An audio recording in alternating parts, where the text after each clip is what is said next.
बातमी आहे थेट नागपुरातून। तर बघा आजची विशेष बातमी। नागपुरातील काँग्रेस नगरसेवक शुभम मोटघरे यांच्या घरावर मध्यरात्री फायरिंग। वाठोडा परिसरातील मोटघरे यांच्या घरावर 2 अज्ञातांनी केली फायरिंग।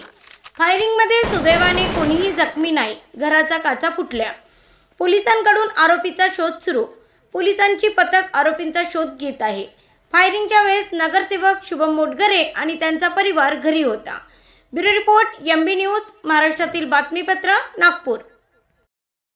हो, आज फायरिंग झालेली आहे शुभम मोटघरे यांच्या घरी। तर याच्यावरती आता तुम्ही काय माहिती आलेली आहे, काय सांगाल याबद्दल? मला रात्री 12:30च्या दरम्यान 1:30च्या दरम्यान शुभम मोटघरेंचा फोन आला आणि फायरिंग झाली असं कळलं। तेव्हा मी घटनास्थळावर आलो आणि तेव्हा सगळा पोलीस ताफा सुद्धा इथे होता।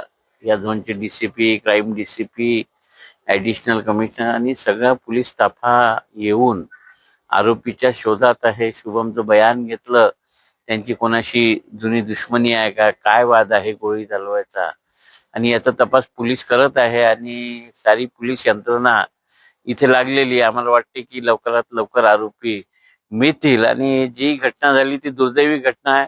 अशा प्रकारे जनप्रतिनिधीच्या घरावर गोळी चालणं हे चांगलं नाही, नागपूरच्या संस्कृतीला शोभणारं नाही आहे आणि याचा तपास पोलीस काढेलच। आणि पोलिसांनी ज्या पद्धतीने इथं तपास चालवला आहे, सर्वच वरिष्ठ अधिकारी घटनास्थळावर हजर आहेत आणि मागच्या 4 तासापासनं ते आरोपींचा शोध घेत आहे।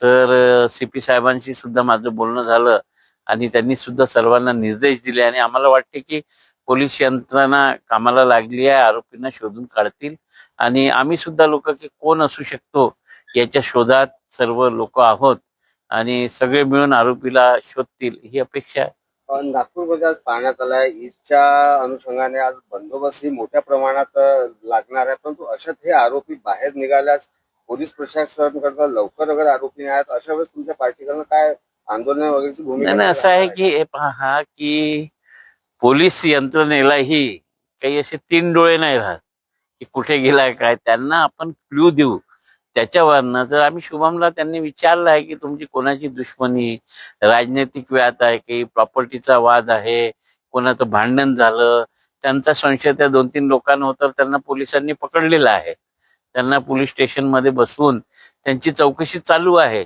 ज्यांच्यावर शुभमचा आरोप होता, आरोप म्हणजे त्याला वाटत हो की हे असतील, त्यांना पकडलं आहे, ते काय सांगतात याच्यावर अवलंबून आहे। आतापर्यंत शुभम आणि आमच्याकडनं जी माहिती पोलिसांना मिळाली तर पोलीस यंत्रणेने पटापट त्या लोकांना आणून पोलीस स्टेशनमध्ये बसवलं आहे, पण त्याच्या व्यतिरिक्त दुसराच निघाला।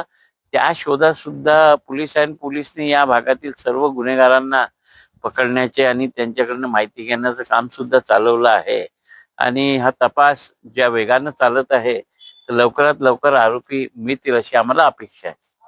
ही फायरिंग राजनैतिक वळणावर झालेली असू शकते का, काय तुम्ही सांगू शकता? आता कसं आहे, आरोपी कोण आहे तो मिळाल्यावरच सांगू ना आम्ही, राजनीतिक आहे की वैयक्तिक आहे की जुन्या मनस्यातून आहे। आता आरोपीच नाही कळला तर आता आम्ही काय सांगू शकणार आहे?